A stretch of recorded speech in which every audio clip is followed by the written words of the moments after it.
Buenas tardes. El día de hoy vamos a desarrollar el tema de muestreo de aceptación, que es la última temática, el último contenido de este curso de control de calidad o control estadístico de calidad.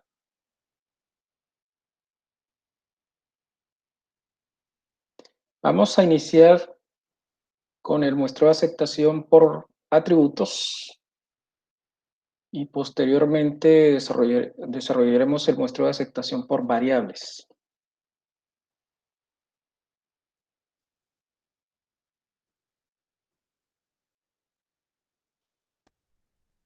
Es importante indicar que el muestreo de aceptación es muy aplicado en el campo productivo, obviamente con el propósito de evaluar la calidad de un producto, y esa calidad del producto se puede determinar realizando una inspección 100% de producto fabricado o seleccionando una muestra. Esta última opción, o sea, seleccionar la muestra, es lo concerniente al muestreo de aceptación.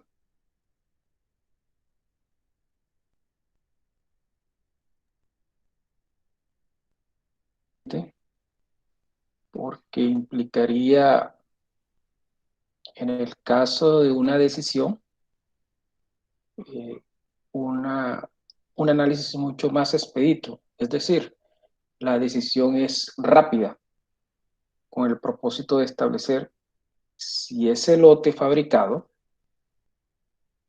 cumple con los requerimientos de diseño.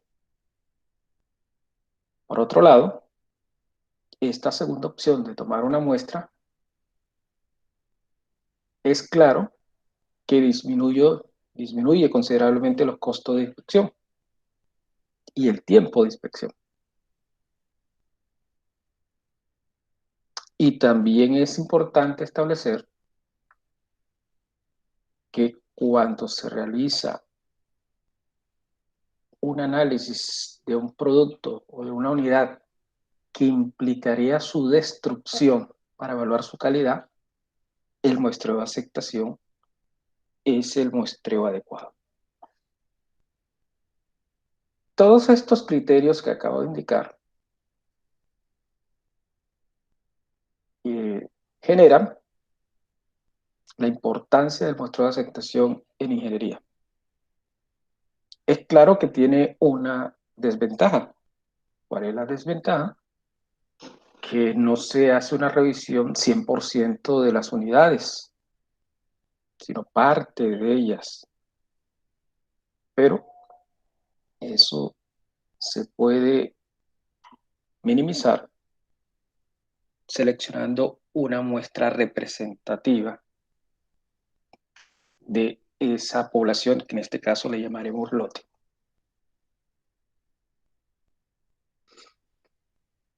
La simbología que se maneja en muestreo de aceptación es la siguiente. N la vamos a definir como el tamaño del lote, que en estadística le decíamos población. Aquí sería el tamaño del lote. N minúscula, la muestra seleccionada de ese lote, tamaño de la muestra. C sería la cantidad de unidades aceptadas, que en algunos autores le llaman AC, pero realmente está definida como la máxima cantidad de unidades no conformes para no rechazar el lote. Y R, que está definida como cantidad de unidades rechazadas, en algunos autores le llaman RE, pero realmente está definida como la cantidad de unidades mínimas para rechazar, unidades no conformes, ¿no? Mínimas para rechazar el lote. Esta es la definición de las notaciones del muestreo de aceptación. Veamos un ejemplo. El ejemplo en la parte superior, en donde se selecciona un lote de 9.000 unidades y de esas 9.000 unidades se desea evaluar su calidad o la calidad de este lote. Para ello, el ingeniero toma de esas 9.000 unidades 125 unidades. Y la notación me indica que de estas 125 unidades, si no se registra unidades no conformes, el lote no es rechazado. Es decir, cuando uno indica que el lote no es rechazado, es que el lote puede ser enviada o enviado al consumidor. Y R es la cantidad de unidades no conformes mínima para rechazar el lote. Es decir, de esas 125 unidades que se tomaron como muestra, si una o más de una son no conformes, inmediatamente el lote es rechazado. ¿Y qué implica ser rechazado? Que el lote debe ser sometido a una revisión para mejorar su calidad. Este tipo de muestreo se le conoce como muestreo sencillo. ¿Y por qué se le llama muestreo sencillo? Porque la decisión que se toma de rechazar o no rechazar el lote se basa en una muestra. Obsérvese que se toman 125 y si de esas 125 todas son unidades conformes, en otras palabras, no hay unidades no conformes, que implica C igual a 0, implica el no rechazo del lote. O sea, un lote adecuado para enviarlo al consumidor. Única muestra. Muestreo sencillo. O sea, la decisión se toma basado en una muestra. Posteriormente, vamos a deducir de dónde sale el C, dónde sale R, dónde sale hasta la propia muestra, ¿no? Pero eso más adelante lo vamos a establecer. Veamos otro ejemplo de otro tipo de muestreo. El lote, 9.000 unidades, tal y como se hizo con muestreo sencillo. Se toma una muestra, 125. C igual o C1 igual a 0. Hasta el momento, idéntico a lo que se establece en el muestreo sencillo, ¿no? ¿Eso qué significa? Que si de esa muestra de 125 no hay unidades no conformes, no existe unidades no conformes, todas son unidades conformes, que implica que C igual a 0 si tomamos como la variable aleatoria unidades no conformes, el lote no es rechazado. Pero he aquí una diferencia con respecto al muestreo sencillo. Aquí se dice que ese lote se rechaza cuando en esa muestra que se toma se encuentren dos o más unidades no conformes. Dos o más unidades no conformes. O sea, si de esas 125 aparecen dos, tres, cuatro o más unidades no conformes, se debe rechazar el lote. Recuérdese que para no rechazar ese lote, debe aparecer 0 unidades no conformes. Es decir, las 125 unidades deben ser conformes para no rechazarlo. Pero aquí hay una duda. La duda es si de esas 125 hay una unidad no conforme. No puedes tomar la decisión en esa primera muestra, porque en la primera muestra tú decides no rechazarlo si C vale 0 y rechazarlo cuando R sea 2 o mayor que 2, pero cuando el número de unidades no conformes es 1, no puedes decidir. Es por ello que se toma una segunda muestra, obviamente del mismo tamaño. 125.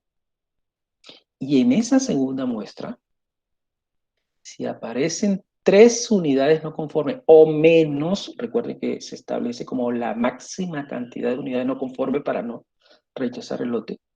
Si aparecen 3 unidades no conformes o menos, no se rechaza el lote. Pero si aparecen de esta segunda muestra 4 o más unidades no conformes, se rechaza el lote.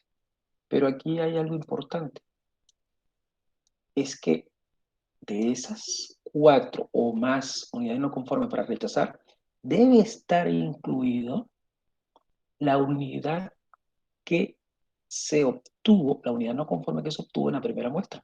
Recuerde que se pasó a una segunda muestra porque existe una unidad no conforme en la primera.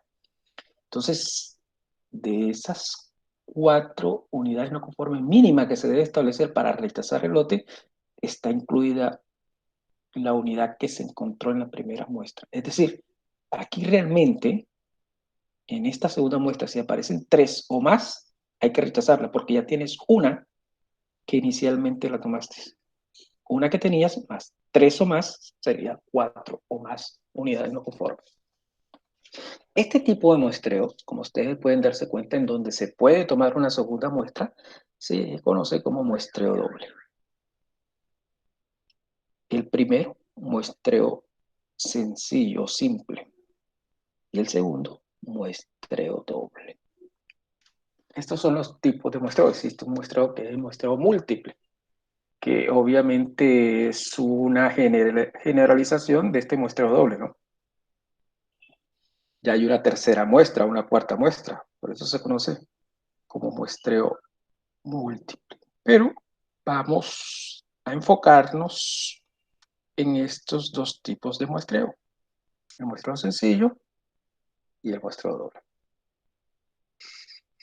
Para ello, yo les había comentado que íbamos a desarrollar dónde se ubicaba o tomaba las notaciones del tamaño de la muestra n, el número máximo de unidades no conformes para no rechazar el lote C, el número mínimo de unidades no conformes para rechazar el lote R. Esos valores de dónde se obtienen. Existe una tabla que se conoce como la tabla de la Military Standard 105E, obviamente desarrollada en Estados Unidos en la Segunda Guerra Mundial, y es claro por qué, ¿no? En la Segunda Guerra Mundial la fabricación de unidades militares o elementos militares eran miles y millones de ellos, por lo tanto la inspección debería ser rápida y los estadísticos de esa época presentaron estas tablas para poder evaluar los lotes de municiones que se fabricaban. Esta Military Standard tiene como punto de partida esta tabla de letra código. ¿Cómo se maneja la tabla? Ustedes ven en la primera columna lo que se conoce como medida del lote, ¿no? Es decir, aquí se ubica el tamaño del lote. Si nos acogemos al ejercicio que se estaba desarrollando, en donde se establece 9.000 unidades en el lote, es claro que estas 9.000 unidades se ubican en esta parte que estoy señalando, entre 3.301 y 10.000. Aquí se ubica el tamaño del lote. Ya ubicado la fila en donde se encuentra el tamaño del lote, debemos seleccionar una de estas letras código. Cuando se trata de niveles de inspecciones generales, o sea, cuando se trata de procesos de manufactura continuos, se llama nivel de inspección general,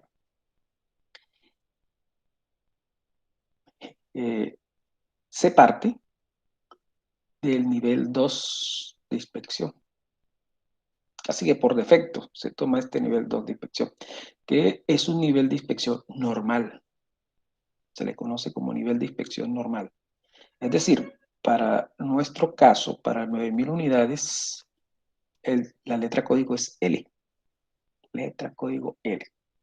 Ahora bien, cuando se traslada el nivel de inspección 2 a un nivel de inspección 1 o a un nivel de inspección 3, veamos, cuando el nivel de inspección normal en forma consecutiva se observa que 10 lotes no fueron rechazados, es decir, fueron enviados al consumidor,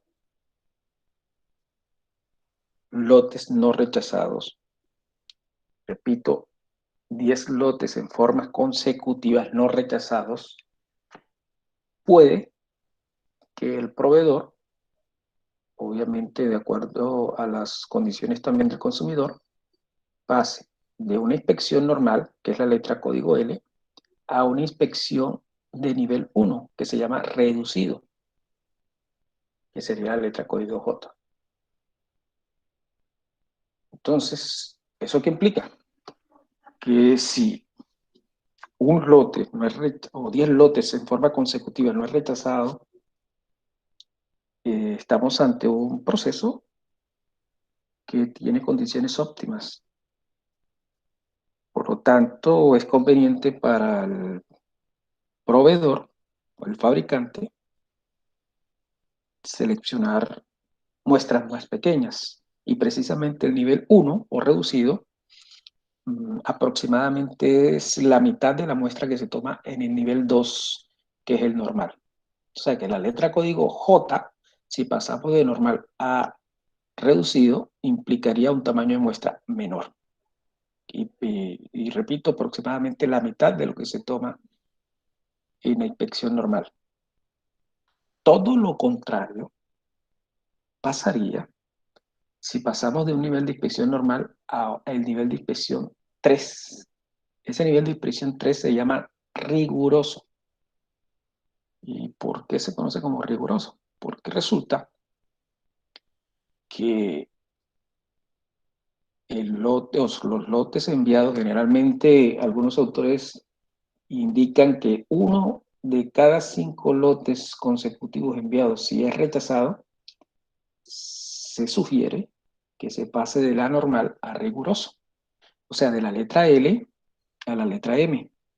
¿Y qué implica pasar de una inspección normal, que es nivel 2, a una riguroso, que es nivel 3? Implica que aproximadamente se debe tomar el doble de la muestra que se tomaba en el nivel 2. Por lo tanto, para el proveedor es perjudicial en el sentido de que debe tomar más hombres o más tiempo para hacer inspección, porque se necesitan más muestras. Obviamente, eso se debe a el desmejoramiento de ese proceso. Pero repito, nosotros como ingenieros partimos del nivel 2 de inspección. Y ya, como les dije hace un momento, cuándo pasar de nivel 2 al nivel 1 y cuándo pasar de nivel 2 al nivel 3. Es decir, cuándo pasar de una inspección normal a una reducida o cuándo pasar de una normal a una rigurosa. Vamos a partir del hecho que estamos en una inspección normal, ¿no? Letra código L. Entonces, estos estadísticos en esa época construyeron una tabla que se llama tabla de la Military Standard, como ustedes pueden observar aquí, tabla de la Military Standard. Si se observa, que podemos observarlo posiblemente, aquí observan que está la letra código L y eh, la letra código L, en la fila de la letra código L, aparece una columna que se llama medida de la muestra, o el tamaño de la muestra, 200 unidades. O sea que para 9000 unidades, cuyo tamaño de lote es 9000, ¿no? Para dar la precisión. La letra código L implica tener un tamaño de muestra de 200. Hasta el momento tenemos el tamaño de la muestra, 200. Pero pueden observar también en la parte superior de la tabla que aparece una sigla que se llama nivel de calidad aceptable, o niveles de calidad aceptable, también llamado NAC, o sea, que está definido como el máximo porcentaje de unidades no conformes aceptado en el proceso. Ese nivel aceptable de calidad, que tiene unos porcentajes, esta fila que estoy señalando, que es la primera fila en la parte superior, está en porcentaje. Estos porcentajes dependen de las condiciones del proceso. Por ejemplo, algunos autores tienen este criterio. Cuando existen problemas críticos en el proceso, el NAC que se debe seleccionar debe estar por debajo del 2%. O sea, crítico se refiere a inconvenientes obviamente serios en el proceso, que implicaría productos no conformes frecuentemente. Pero si hay problemas principales que se pueden solucionar, el NAC que se recomienda está entre el 2 y el 6%.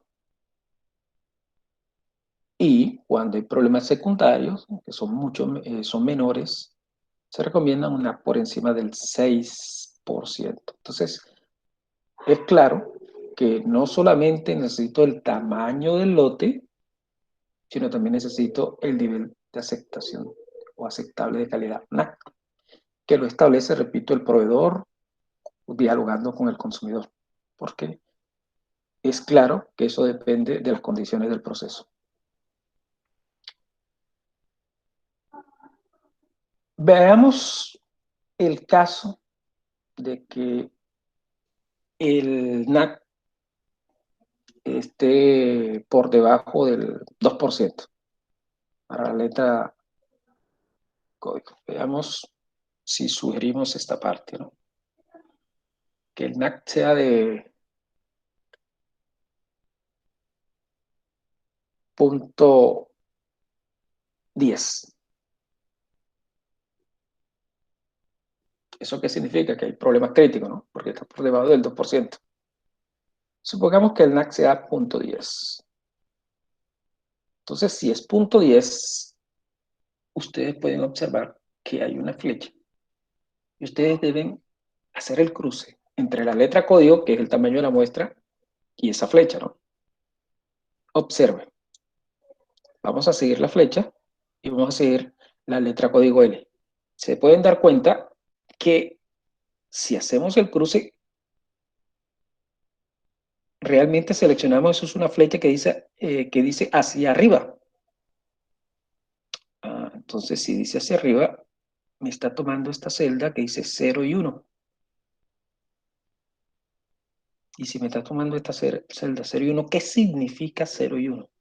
0 es C, o sea, el número máximo de unidades no conformes para no rechazar el lote, y 1 es R, que es el número mínimo de unidades no conformes para rechazar el lote. Este es C igual a 0 y R igual a 1, pero también pueden observar que si ustedes toman esta celda siguiendo la flecha, ya el tamaño de la muestra no es 200, no es 200, sino 125. Para ese NAC de punto 1 o del 0.1%, implicaría que el tamaño de la muestra es 125, ya la letra código es K, C igual a 0 y R es igual a 1.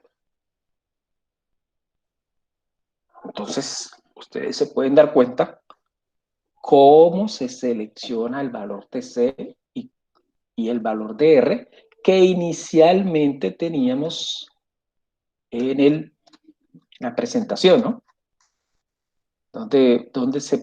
¿Dónde proveníamos este valor? Obviamente es claro que no solamente deberían dar el tamaño del lote, ¿no?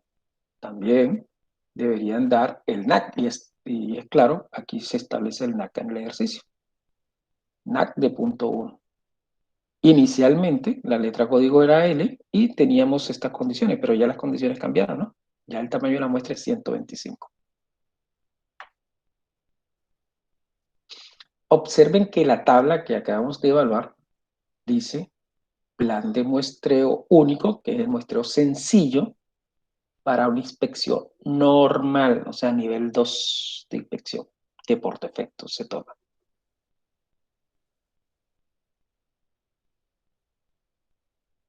Ahora, cuando uno establece un proceso de muestreo, es conveniente para el ingeniero construir una función operativa de probabilidad que se le conoce como curva operativa, tal y como se establecía en cartas de control. Esta curva operativa se construye, o se debería construir mejor, mediante la distribución hipergeométrica. Recuerden que la distribución hipergeométrica se tiene el tamaño del lote, se tiene el tamaño de la muestra, se tiene la variable aleatoria que es, en este caso, sería el valor de C, que es el número máximo de unidades no conformes para no rechazar el lote, pero una buena aproximación a esa distribución hipergeométrica es la distribución de Poisson. Veamos el ejercicio que estamos desarrollando.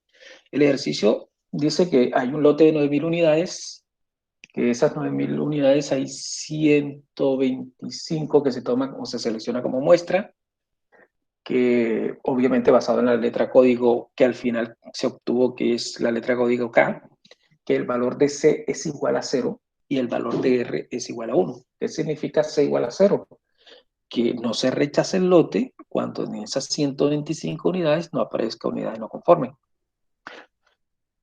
Si ese es el plan de muestreo que se establece, entonces uno construye esa función de probabilidad, que es una función de probabilidad de no rechazar el lote, basado en unos porcentajes de no conformes, que es lo que aparece en la tabla en la parte inferior. Aquí se simula unos porcentajes, repito, estos porcentajes son simulados.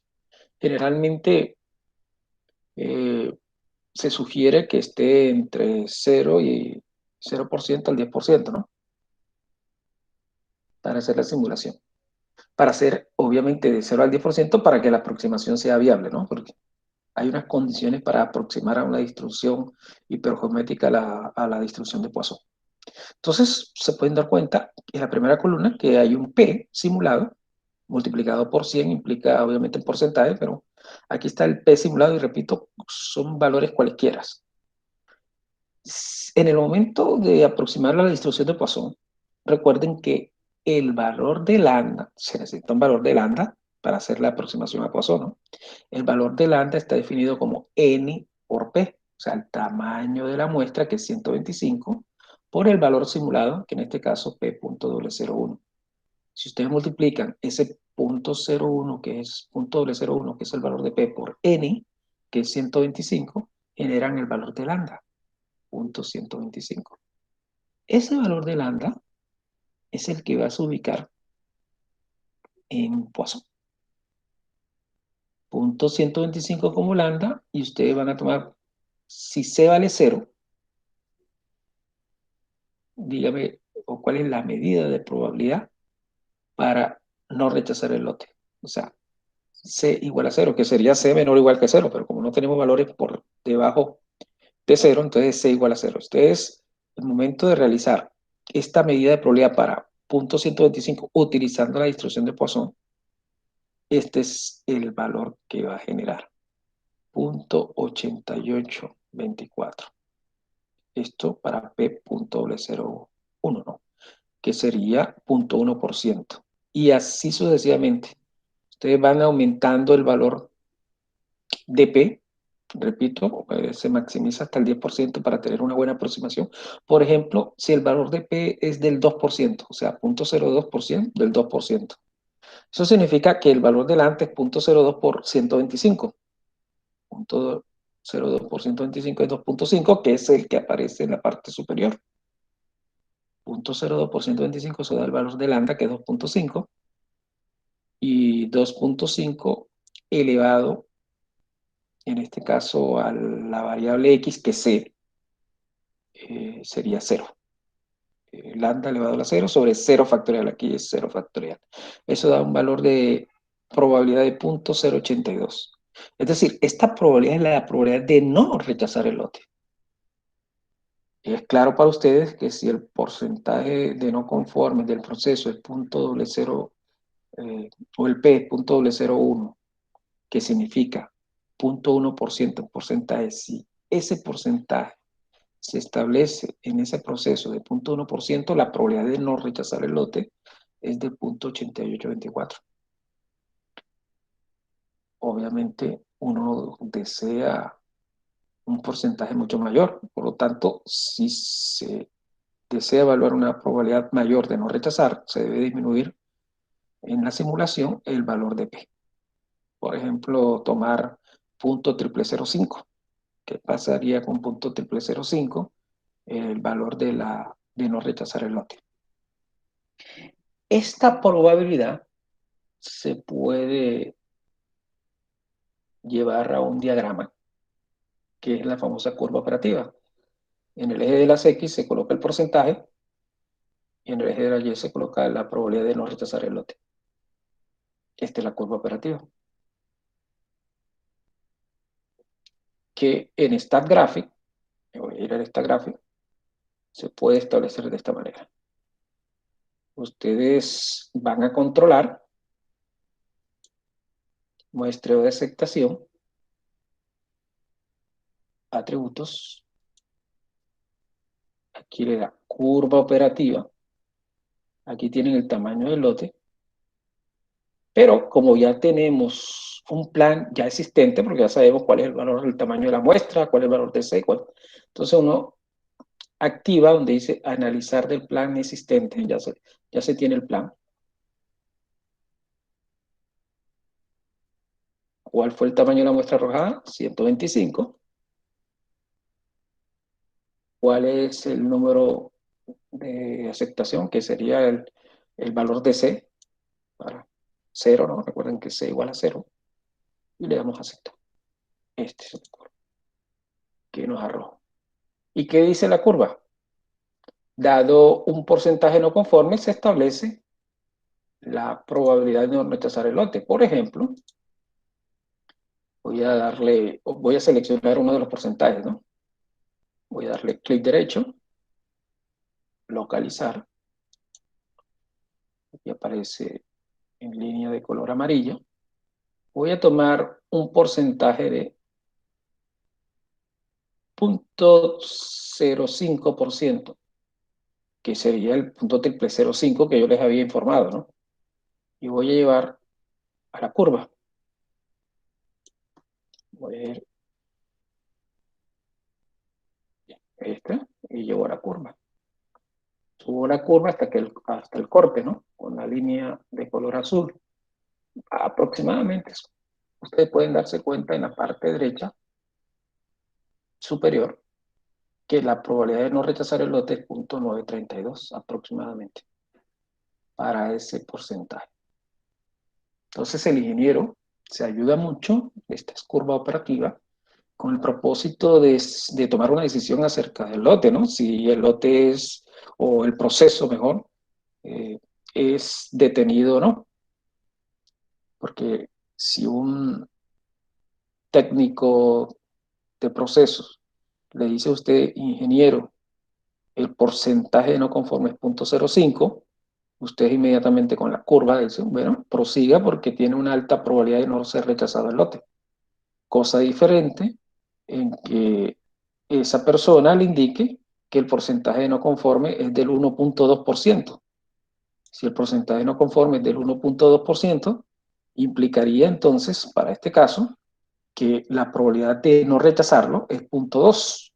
Y es una probabilidad muy baja. O sea, hay un 80% de rechazarlo y apenas hay un 20% de no rechazarlo. Esa es la importancia de la curva operativa.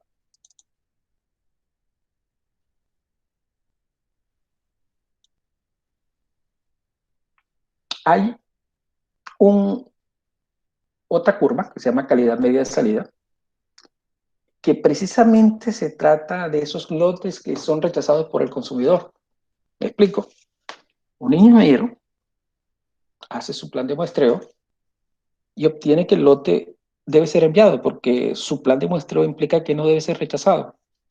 Lo envía al consumidor, pero el consumidor rechaza el lote porque el consumidor tiene su propio plan de muestreo. Uno espera que sea el mismo plan de muestreo que uno establece en la empresa, ¿no? Pero asumamos que tiene su plan de muestreo y su plan de muestreo arroja que debe ser rechazado el lote. Obviamente es un lote que debe ser rectificado, es decir, revisado. Y ese proceso de revisión, que puede ser un tiempo prudencial, no necesariamente revisar todas las unidades del lote, sino dado un tiempo que establece el ingeniero, 2 horas, 3 horas, se inspecciona el lote y unidades que no conformes encontradas sean reemplazadas por unidades conformes. Y ello implica que ese lote vino o regresó por parte del consumidor con un porcentaje de no conforme determinado y después del proceso de revisión, ese porcentaje tuvo que haber disminuido. Eso se le conoce como calidad media de salida. Y está definido de esta manera, 100 por P por P sub A. P sub A es la probabilidad de no rechazo que acabamos de calcular en la curva operativa, esta probabilidad. O sea, es simple calcular la calidad media, simplemente multiplicamos el porcentaje por esa medida de probabilidad. Recuérdese que estas son las probabilidades simuladas, que multiplicado por 100, sería 100 por P, daría ese porcentaje. Y posteriormente ese 100 por P o ese porcentaje multiplicado por la probabilidad de no rechazo, la calidad media de salida.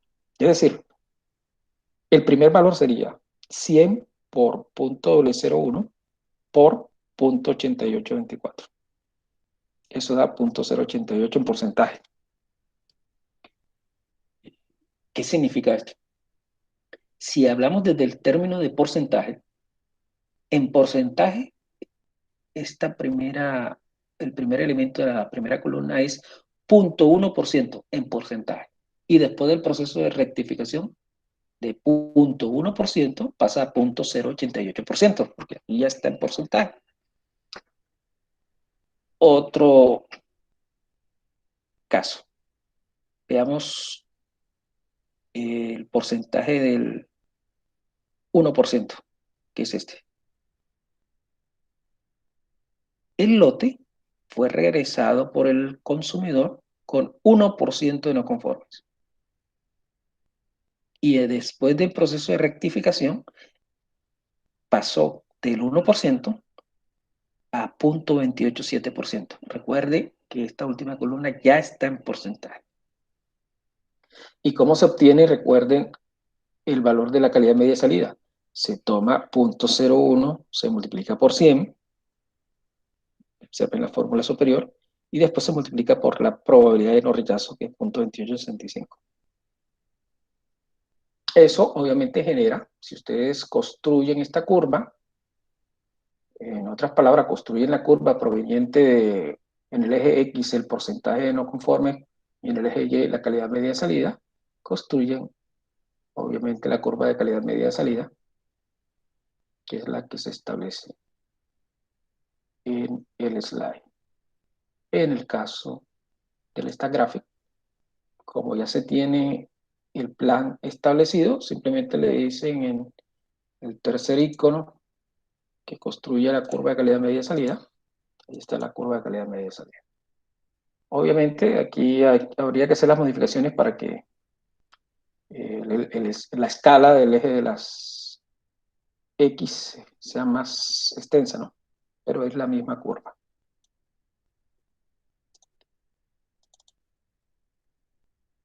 Bueno, ya tenemos otra curva. Primera curva, curva operativa. Segunda curva, calidad media de salida. Existe otra curva que se puede manejar en este muestreo sencillo. Recuerden que estamos en muestreo sencillo, que es la inspección promedio, que se conoce como ATI. O sea, está definido como el número promedio de inspecciones que ustedes van a realizar en ese proceso. Obviamente, cuando hablo de proceso me refiero exclusivamente a la parte de inspección de ese producto, o sea, los lotes fabricados por ese proceso. Esos lotes fabricados por ese proceso, entonces, como son sometidos a una inspección, y cada inspección genera o se obtiene una muestra de cada lote, se requiere o se desea establecer en promedio cuántas muestras se van a tomar en los lotes, en promedio. Y eso lo establece el ATI. Entonces está definido como el número de inspecciones promedio que se van a tomar en ese muestreo. Tiene su formulación. El ATI está definido como N, que es el tamaño de la muestra, que en el caso que estamos manejando, el caso de estudio que estamos manejando sería 125, 1 menos la probabilidad de no rechazar, que ya la tenemos bajo las simulaciones del porcentaje no conforme, el tamaño del lote, que ya también lo poseemos, que serían 9.000 unidades, y nuevamente el tamaño de la muestra, 125. Si observamos la fórmula y vamos en el caso de una situación ideal, la situación ideal implica que la probabilidad de no rechazo sería 1. ¿Sí? O sea que 100% de los lotes no son rechazados, son enviados al consumidor como lotes adecuados.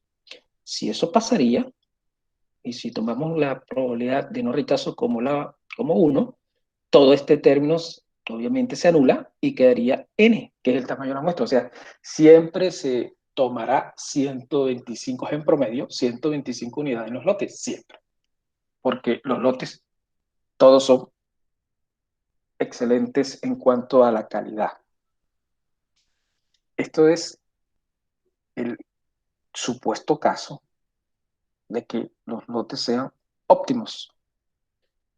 Veamos ahora a lo contrario, de que la probabilidad de no rechazar el lote es 0. Es decir, todos los lotes son inadecuados. Si ustedes ubican el 0 aquí y simplifican la fórmula, les quedará el tamaño del lote. Es decir, si estoy hablando de un proceso inadecuado, completamente desde el punto de la calidad pésimo, debería revisar todas las unidades del lote. Entonces, ahí lo que establece el ATI, un promedio. En promedio, ¿cuántas unidades realmente vas a inspeccionar o a revisar en cada uno de los lotes? Se simula el porcentaje no conforme. Miren que estamos tomando los mismos porcentajes, pero ustedes pueden modificar los porcentajes. Como ya se tiene la probabilidad de no rechazo, simplemente se establece el ATI, porque ustedes ya tienen todos los términos conocidos, ¿no? Tanto el tamaño de la muestra, que es 125, como esta probabilidad de no rechazo, que puede ser cualquiera de ellas. O sea que hay que construir un ATI para cada uno de estos porcentajes, ¿no? Estos son los ATIs construidos para cada uno de estos porcentajes. Obsérvese que a menor valor del porcentaje no conforme, mayor probabilidad de no rechazo, ¿no? Y si hay mayor probabilidad de no rechazo, el ATI disminuirá. El tamaño de la muestra disminuirá. Por ejemplo, este ATI no es 116.8, sino 1116.8. Eso significa que este porcentaje debe ser mucho menor para llegar en promedio a las 125. O sea que este lote es excelente, ¿no? Este lote es necesario tener porcentajes no conformes muy pequeños. Y aquí está la curva ATI, ¿no? La curva ATI no es más que el porcentaje no conforme, el eje de las X, con respecto al ATI. Y lo establece el stack graphic, si ustedes simplemente le dicen en el tercer icono que tome la curva ATI. Aquí está la curva ATI. Vean el porcentaje efectivo. Igual, clic derecho, localizar, ustedes pueden establecer cuál es el nivel de inspección promedio, ¿no? promedio, cada vez que ustedes establecen, miren que a mayor porcentaje no conforme, obviamente, mayor inspección habrá. Y habrá un momento, aquí sería también cambiar la escala, para que ustedes, dado un porcentaje muy pequeño, porque debe ser muy pequeño, para llegar a un tamaño de muestra de aproximadamente 125, que es el tamaño aquí. Observen, miren, en porcentaje, .006, o sea, estamos hablando de porcentajes muy pequeños. Repito, es un proceso que para poder no rechazar el lote se necesita que la cantidad de unidades no conformes sea lo más pequeña posible.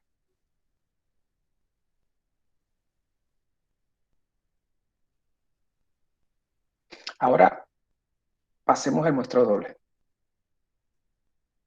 El muestreo doble obviamente implicaría, como se presentó en el ejercicio, una segunda muestra. Y cuando implica una segunda muestra, en términos de medidas de probabilidad, implicaría tener en cuenta esa segunda muestra. Por ejemplo,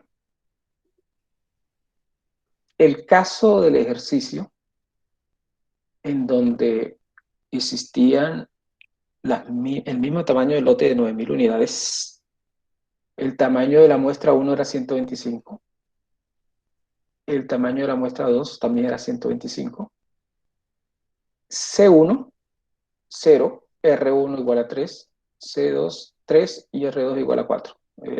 Este ejemplo lo habíamos presentado en esta secuencia.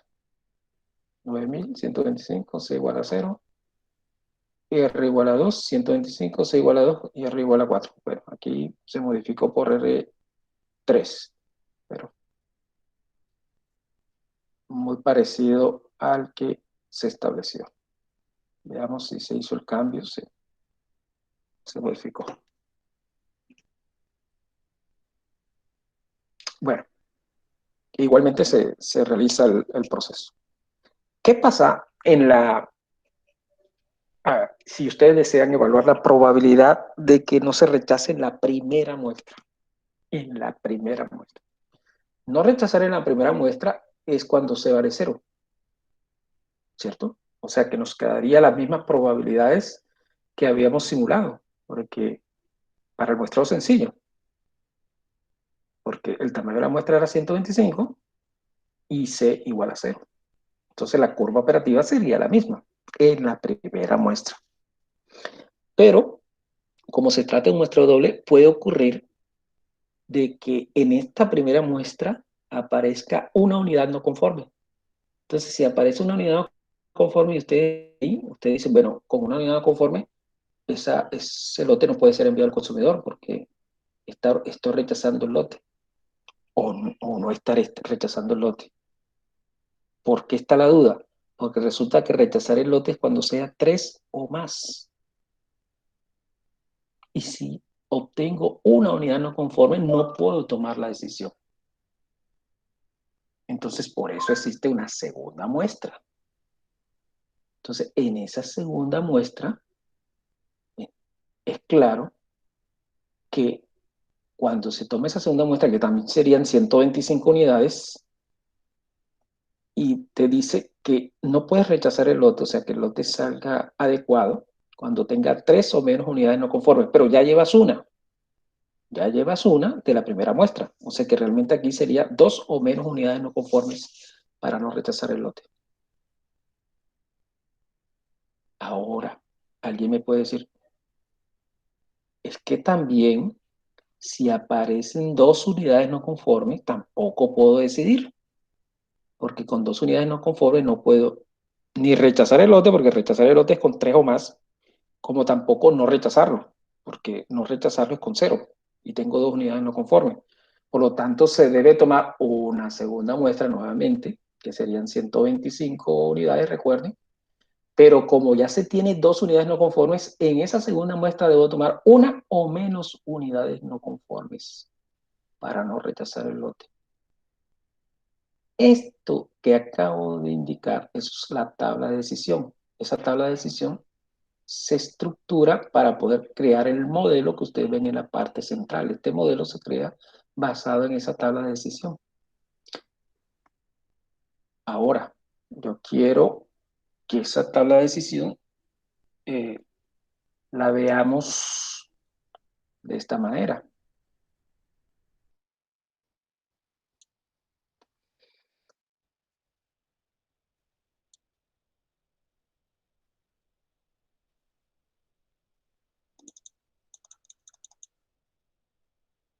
Observen, voy a aumentar aquí, pero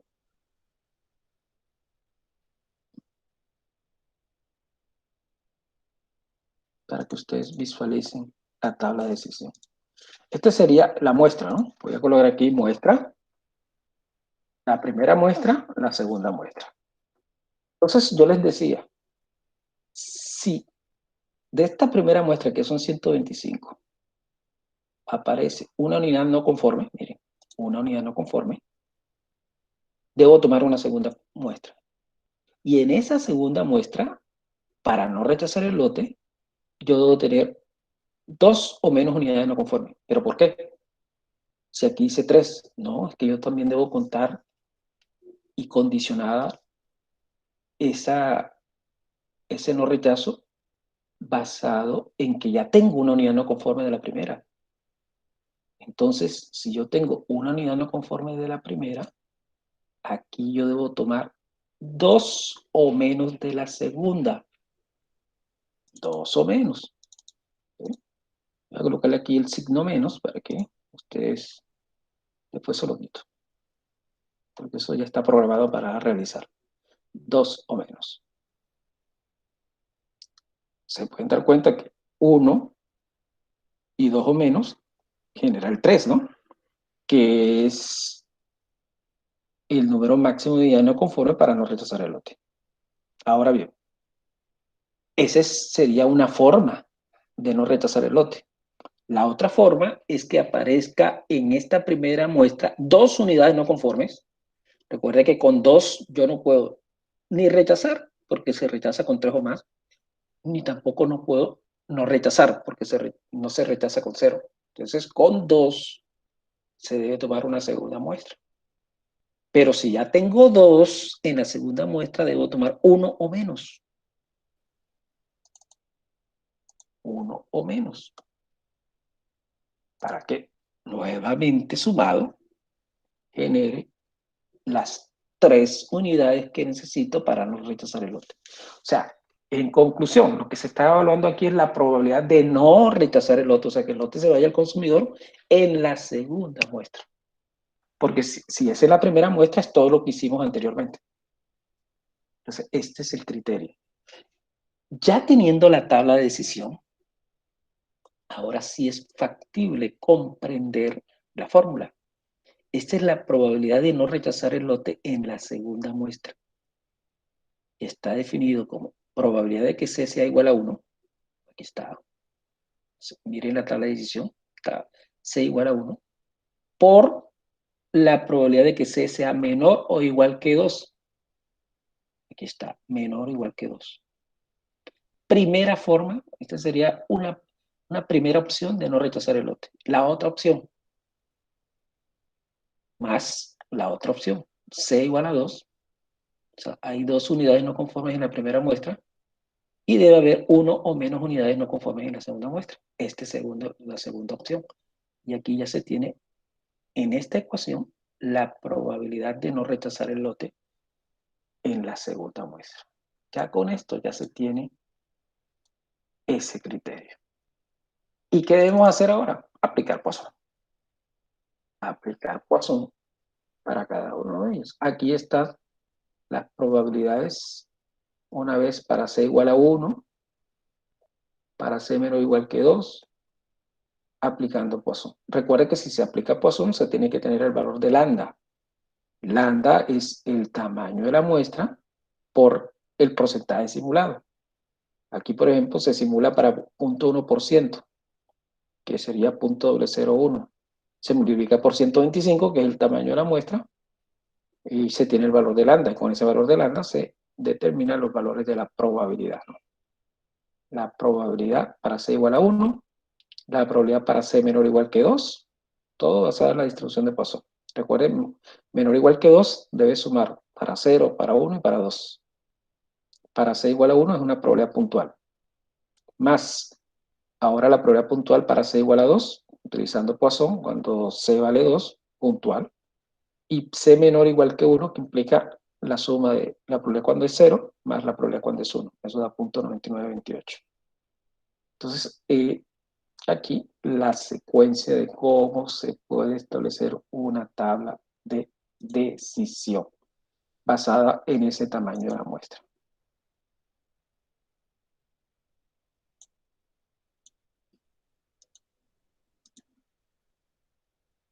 Profe, para este ejercicio, lambda era igual a ¿cuánto?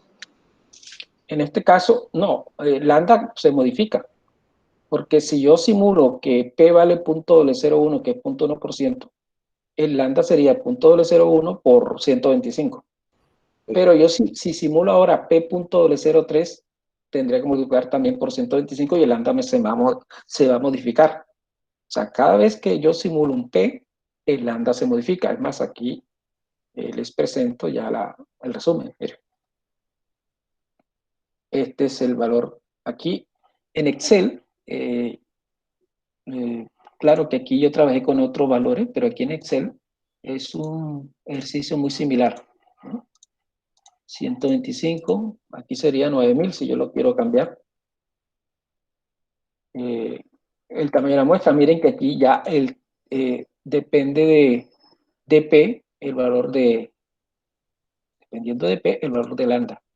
Aquí están los valores de lambda dependiendo de ese valor de P y de N, ¿no? 125 por punto 0001 aquí, eso da el valor de lambda. Y aquí está la distribución de Poisson para la primera muestra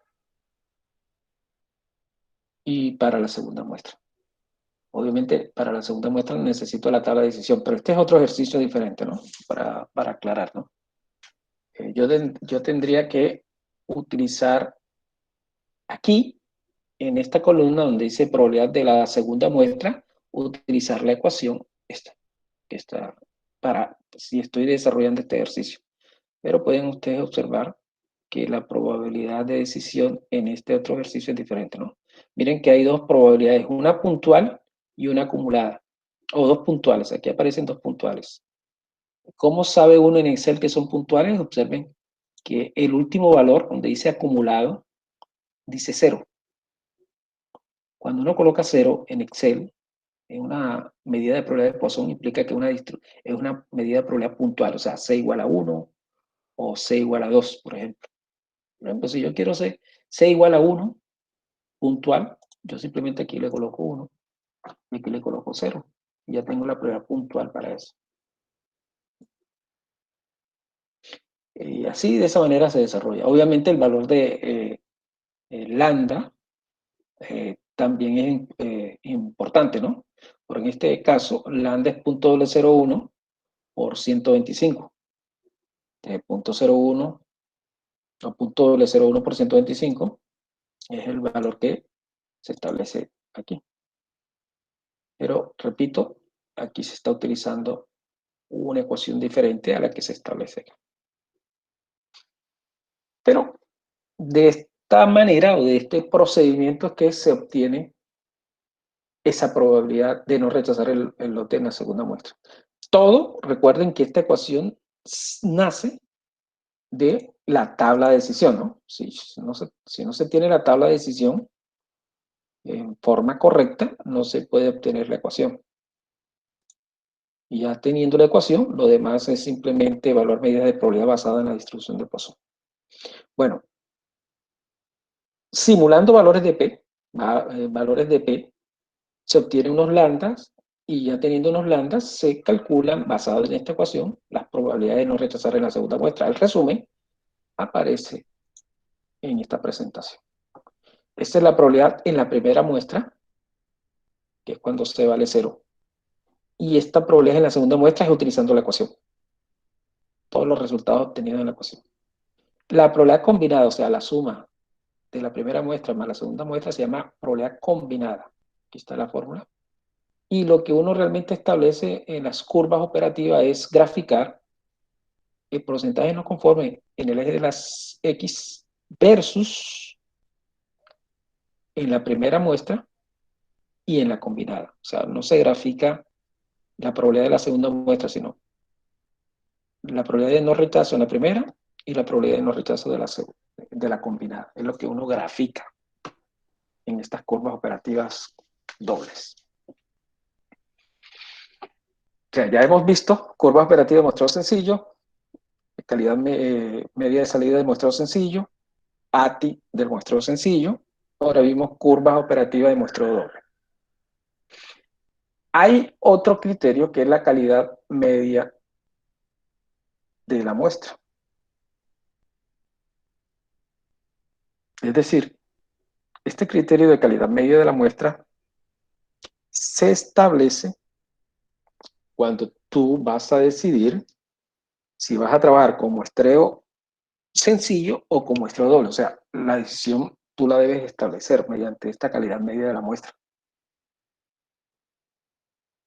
En otras palabras, esta calidad media de la muestra te permite analizar en qué momento vas a utilizar muestreo sencillo o vas a utilizar muestreo doble en tu proceso. ¿Cómo se calcula o cómo se determina esta calidad media de la muestra? Se toma, obsérvese que aquí está N1 y N2 de la segunda muestra, ¿no? Como se trata de muestreo doble, N1 y N2 del muestreo doble. Pero si usted acaba de decir que muestreo sencillo con respecto al doble, no, el sencillo no hay que establecer una ecuación porque el sencillo es una sola muestra. El doble sí hay que hacerle una ecuación porque el doble no se sabe si tú vas en la primera muestra a no rechazar el lote o lo vas a hacer en la segunda muestra. Y ahí la incertidumbre en el segundo. En el muestreo doble es incierto que en promedio qué muestra vas a utilizar. Si es que vas a tomar la primera muestra o vas a tomar una segunda muestra. Como existe una incertidumbre, entonces está la ecuación. En cambio, el muestreo sencillo es una sola muestra. Tú vas a tomar la decisión en una segunda muestra, en una muestra. Por lo tanto, si vas a tomar la decisión en una muestra, obviamente la decisión es eh, clara, ¿no? Porque se refiere a esa única muestra que vas a tomar. Entonces, todo se hace con respecto al muestreo doble. Obviamente, después se compara con el muestreo sencillo. Esta P sub 1 es la probabilidad simultánea de rechazar y no rechazar el lote, que se llama probabilidad de decisión. Porque aquí tú rechazas o no rechazas. Entonces, esas probabilidades se suman. Por eso se conoce como probabilidad de decisión. Probabilidad, repito, P sub 1, aquí se define como la probabilidad de decisión, que es rechazar y no rechazar. O sea, se suman la probabilidad de rechazarlo más la probabilidad de no rechazarlo. Veamos un ejemplo. Se va a comparar, por eso en el momento de ustedes de que le digan se va a comparar, ya es calidad media de la muestra.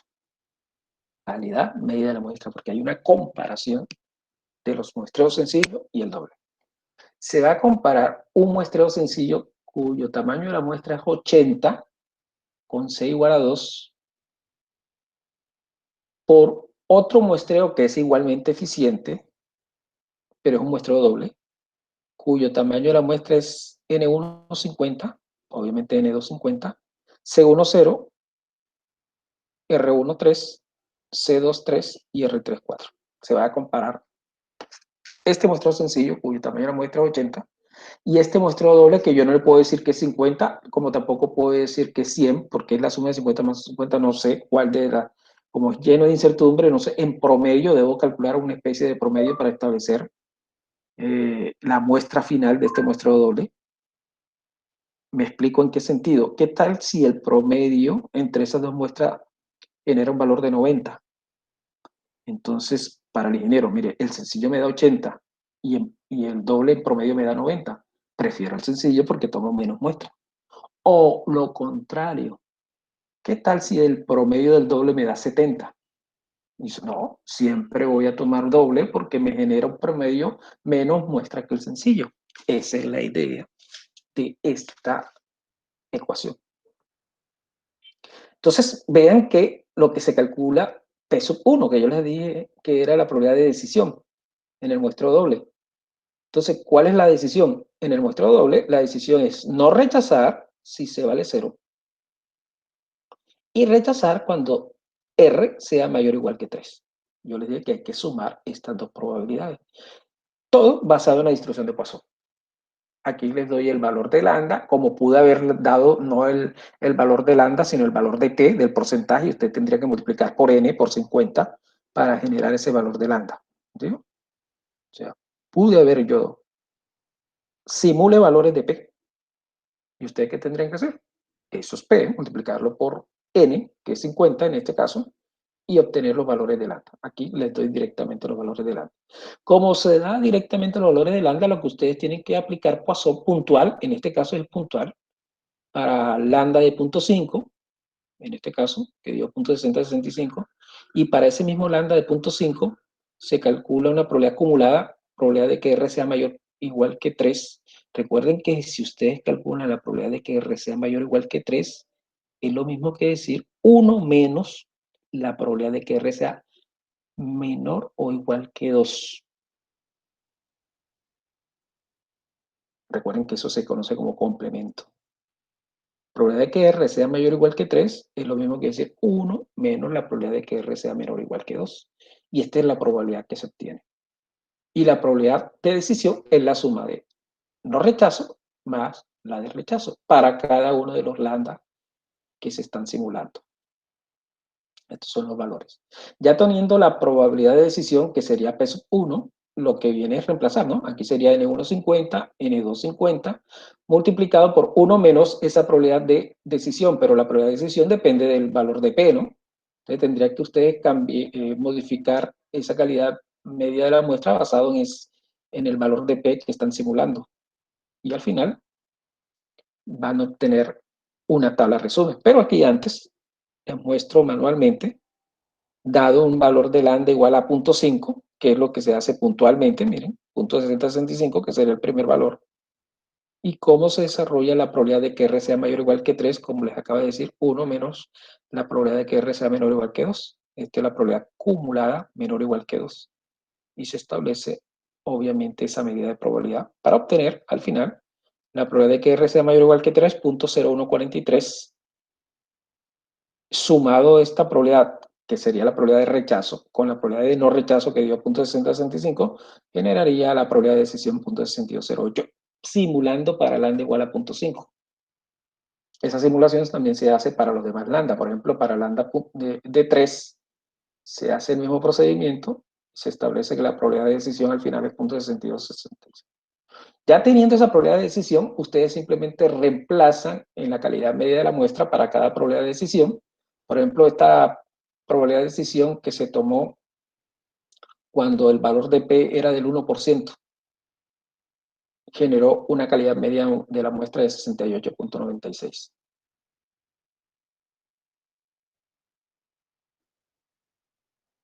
Cuando el porcentaje no conforme es del 6%, generó una calidad de decisión, una probabilidad de decisión de 0.6266, que es el valor que estamos estableciendo, ¿no? Dependiendo de ese valor P1, se obtiene la calidad media de la muestra. Aquí está un resumen de la calidad media de la muestra. Y ustedes lo que pueden hacer es hacer una gráfica en donde está en el eje de las X el porcentaje de no conformes y en el eje de las Y la calidad media de la muestra y la recta que está representando el muestreo sencillo que se desea comparar. Recuerda que el muestreo sencillo que se deseaba comparar con este caso de estudio es la muestra tiene un valor de 80. O sea, 80 versus estas simulaciones. Vean que hay un valor muy cercano a 80, 79,29, que es cuando el porcentaje no conforme es del 3%. ¿Qué decisión van a tomar ustedes?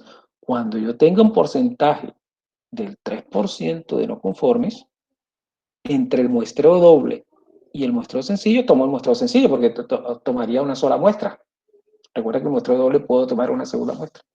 Pero para los demás porcentajes, la calidad media de la muestra dio menor de 80. O sea, que aquí a ti te conviene, en este caso, excepto en este proceso, para ser más específico, que se implemente el muestreo doble, exceptuando cuando ese proceso tenga un porcentaje no conforme del 3%, porque la muestra que genera en promedio es similar al muestreo sencillo. Eso se puede graficar, aquí como se establece. Miren que casi todo es muestreo doble. O sea, generalmente el muestreo doble es mucho menor que el muestreo sencillo, que es de 80, salvo las condiciones que yo les indiqué hace un momento. Esta es calidad media de la muestra, o sea, que te permite hacer una comparación. Aquí lo tengo en Excel, este problema lo tengo acá, creo yo. Yo le voy a facilitar el Excel, por supuesto, este ejercicio. Este es muestreo por atributos. Y finalmente, hay un muestreo que se llama muestreo por variables. Hay varios métodos de muestreo por variables. Vamos aquí a presentar el más aplicado. El más aplicado se llama método S. Método S que implica que se debe estimar la desviación estándar. ¿Por qué se llama muestreo por variables? Porque aquí, cuando uno toma la muestra, debe haber una medición. ¿Sí? Por ejemplo, dado el caso que ustedes estén evaluando en un lote de una empresa que fabrica un producto alimenticio, por ejemplo, aceite de cocina, por dar cualquier producto, y ustedes quieren evaluar si las unidades que se despachan al consumidor, sí, poseen el volumen adecuado. Entonces, del lote, ustedes toman unas unidades, en este caso, unos aceites, y evalúan el volumen que tiene cada uno de los aceites. Vean que es una medición que tienen que hacer. Aquí no se trata de conforme o no conforme. Sí se puede categorizar a conforme o no conforme, si es el caso, ¿no? Porque se puede llevar de un muestreo por variables a un muestreo por atributos. Pero, obviamente, vamos a diferenciarlo con respecto a lo que habíamos desarrollado, ¿no? En el muestreo de atributos. Aquí se hace una medición volumétrica, en este caso de estudio. Igual, hay un lote, tú tomas unas unidades y obviamente al tomar esas unidades tú tienes que medir. Y basado en unas condiciones tú estableces si el lote es adecuado o no. Si es conocida la desviación de la población, obviamente es un procedimiento diferente que cuando se desconoce la desviación de la población, que es el que vamos a desarrollar, desconociendo la desviación de la población, o sea, el sigma, desconociendo sigma. Por eso le decía que este muestreo tiene varias opciones. Aquí les muestro las opciones: parámetro sigma conocido y un solo límite de tolerancia, conocido y dos límites de tolerancia, desconocido y un solo límite de tolerancia, y sigma desconocido y dos límites de tolerancia. Básicamente las dos últimas es la que vamos a desarrollar, que es lo que normalmente se presenta, por eso lo vamos a desarrollar en este caso. Estos son para sigma conocido, ¿no? Pero, repito, vamos a desarrollarlo para el caso de que no se desconozca eh, el, la desviación estándar del proceso. Repito, vamos a trabajar con sigma desconocido. Sigma desconocido. Este es el procedimiento. Hay una tabla que se llama Military Standard 414, que es la que vamos a utilizar, que es más o menos muy similar a la tabla Military Standard 105 que acabamos de ver, 105E, demostrado por atributos, ¿no? Aquí se debe establecer un NAC tal y como se estableció en muestreo por atributos. Aquí se presentan 5 niveles de inspección, igual que los anteriores a una inspección normal, reducida y rigurosa. Les muestro entonces la tabla. Miren que es muy similar. Partimos de lo que hicimos en el muestreo por atributo, ¿no? Hay un tamaño del lote y tú obtienes unas letras códigos basadas en el nivel de inspección. Una vez obtenido el nivel de inspección, se establece o se comprueba en una tabla que se llama la tabla A1, obviamente dependiendo de esa letra código y ese nivel aceptable NAC. Recuerden que hay un nivel aceptable NAC tal y como se desarrolló en el muestreo por atributos. Se obtiene en esa tabla A1 y con la letra código el tamaño de la muestra. Entonces, si la muestra, por ejemplo, genera un valor de 15, si vamos al caso de estudio que le mostré como ejemplo de los aceites, yo tomar del lote 15 botellas de aceite o envases de aceite y medir su contenido volumétrico. Una vez medido su contenido volumétrico, porque te debe dar unos valores, esos valores de esos 15 valores, si asumimos que se tomaron 15 botellas, esos 15 valores generan o van a generar unos estadísticos, que sería el promedio y sería la desviación estándar. Y basado en ese promedio y en esa desviación estándar, tú obtienes unos valores de Z, que aparecen en la tercera etapa. Un ZS que va a depender del límite de especificación. Recuerden que son variables continuas, porque se está hablando de una medida volumétrica en este caso, y hay unas especificaciones. Entonces habrá una especificación superior y habrá una especificación inferior de esa medida volumétrica. Es muy parecido a lo que se desarrolló en índice de capacidad, ¿no? Se obtiene un Z superior y un Z inferior, dependiendo si es el límite de especificación superior o inferior respectivamente. Cuando se obtengan esos valores de Z, se comparan con unos valores críticos, que más adelante les indicaré dónde obtener esos valores críticos. Y si esos valores de Z superan esos valores críticos, no se rechaza el lote. O sea, el lote puede ser enviado al consumidor. Ese es prácticamente el procedimiento del muestreo de aceptación por variable. Veamos un ejercicio. Aquí están las tablas, ¿no? Pero ya eso lo vamos a desarrollar en el ejercicio. Este es el ejercicio. Se trata de un dispositivo de retraso pirotécnico, que es lo que vulgarmente nosotros llamamos volador. Y ese volador tiene un tiempo de retardo mínimo de 4 segundos y uno máximo de 9 segundos. O sea, aquí estamos hablando de especificación inferior y superior. O sea, bilateral, ¿no? Tiene dos especificaciones. Una inferior, 4 segundos, y una superior, 9 segundos. Se inspecciona la producción en lotes de 100 piezas. El lote, tamaño de lote 100. Nivel 4. O sea, ya se tiene tamaño de lote, nivel 4. Ya es claro para ustedes que hay que ir a esta tabla.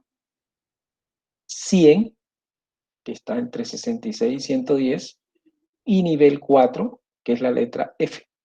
Letra código F. En cuanto a los niveles de inspección, a medida que uno va disminuyendo los niveles de inspección, es más restringido, ¿no? En el caso de atributos también pasa lo mismo. Para muestreos especiales se restringe más la muestra, son muestras más reducidas. Entonces ya sabemos que la letra código es F, ¿no? Ya nos dan el tamaño de la muestra. El tamaño, obviamente ya tenemos el tamaño de la muestra con esa letra código, porque nos están dando el tamaño del lote. Y nos dicen que es una inspección normal, obviamente con nivel 4 de inspección normal, con un NAC de 0,15 aplicado al límite inferior y un NAC de 2,5% aplicado al límite inferior. ¿Por qué no están dando dos NAC? Porque aparecen dos límites de especificación y un NAC muy crítico, porque recuerden que el NAC inferior es crítico porque el retardo del volador, o sea, para que el volador se encienda es 4 segundos, y es obviamente un tiempo muy corto. Y un NAC superior de 9 segundos, cuyo límite superior es 9 segundos, dan un NAC de 2,5%, que es superior. Recuerden cuando veamos en la tabla, basado en el NAC, por debajo del 2%, críticos entre el 2 y el 6% superior y problemas superiores y mayores del 6% menores. Bueno, ya fuimos a la tabla 1 donde se observó la letra código, que la letra código es F, ya como ustedes establecieron. Vamos a la tabla B1, que es bilateral, porque hay dos especificaciones. Veamos acá, en la tabla B1, como hay dos especificaciones, voy a aumentar aquí, la letra código F le da el tamaño de la muestra, ¿no? 10. ¿Eso qué significa? Que si el lote tenía 100 unidades, ustedes van a tomar 10 de esas unidades y obviamente van a someter a la prueba experimental. Esto no es un volumen que tú tengas que medir. Aquí sí tendrías que encender el volador y establecer el tiempo en que ese volador se activó. De esas 100 unidades, tú tomas 10 y enciendes esos dispositivos pirotécnicos. Lo enciendes, obviamente tomas el tiempo, el momento de que se activó, y esos tiempos son los que vas a evaluar los estadísticos. Estos son los tiempos. Vamos a asumir que estos fueron los tiempos, 6:95 hasta 7:15. Son 10 tiempos de esos voladores. Pero antes, en esta misma tabla B1 que acabo de mostrar, tú tienes los valores críticos que te van a decidir si rechazas o no el lote. ¿Y cómo lo obtienes? Basado en el NAC. Recuerden que había dos NAC, uno de 0,15, te da un valor crítico de 0,349, y uno de 2,5, cuyo valor crítico es 7,29. Entonces, aquí se establece esos valores críticos. Veamos, mirando una tabla.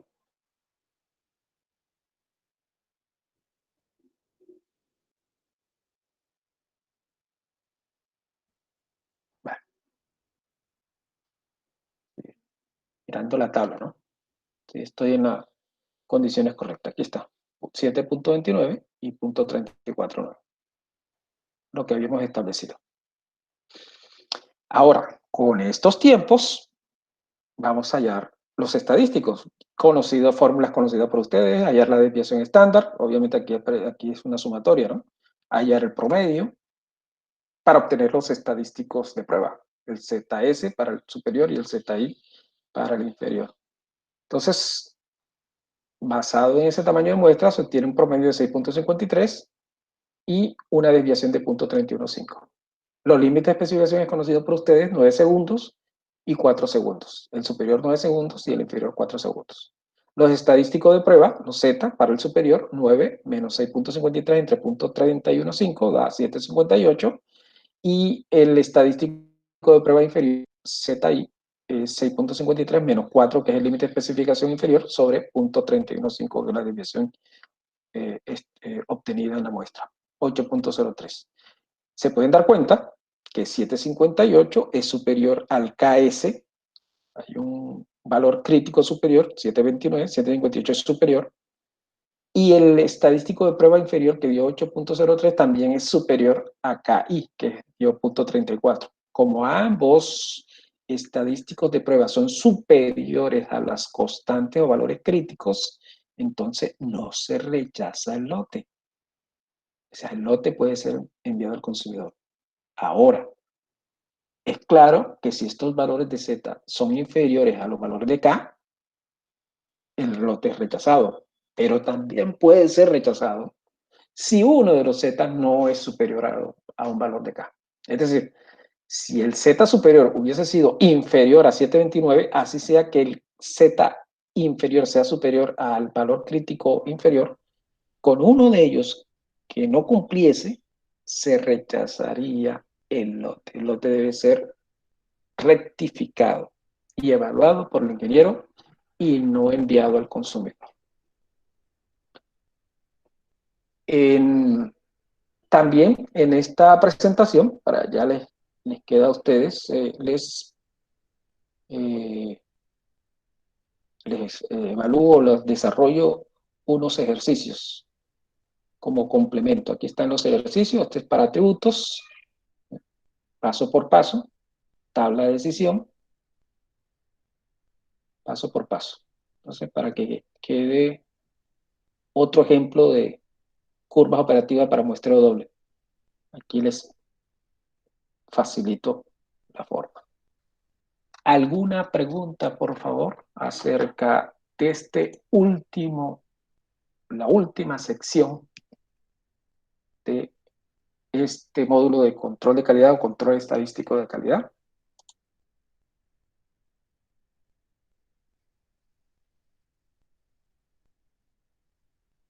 ¿Preguntas?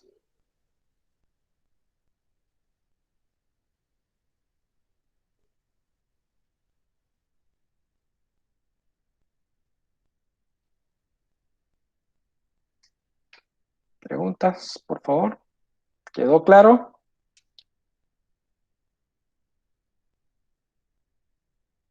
Bueno, entonces, ¿qué queda?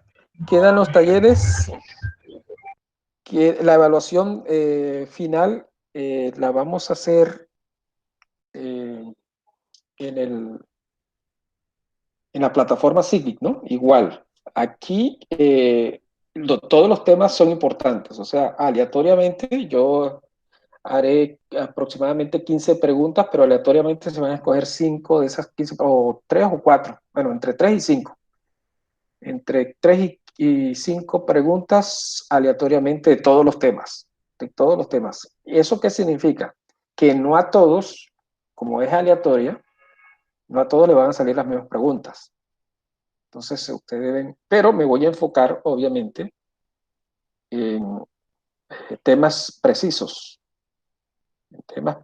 para que ustedes no estudien todos como tal. ¿Sí?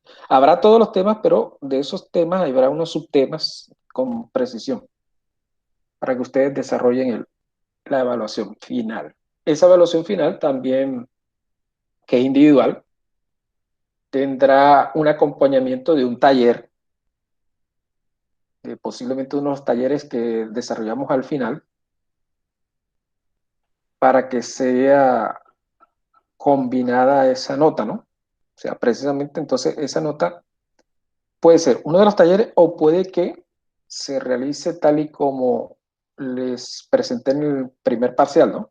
Que estuvo la evaluación y le anexé un taller grupal que sirva también como nota definitiva. Si hay alguna pregunta, por favor. Profesor, Sí, claro. ¿y cuándo diría las notas del segundo corte o cuándo